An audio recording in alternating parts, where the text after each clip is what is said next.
This is the code for my race. This section here is the code for the bunny. This is the section here is the code for my Bitmoji. The x value of the bunny is set equal to x2 plus its x value. And the code for the Bitmoji is set equal to x plus its x value.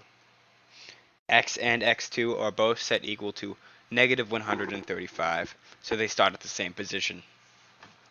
This variable here is set to a random number, as is x speed 2. In the draw function, x and x2 are set equal to x plus x speed, and x2 is set equal to x2 plus x speed 2. This increments x by the random number x speed and x2 by the random number x speed 2 every frame.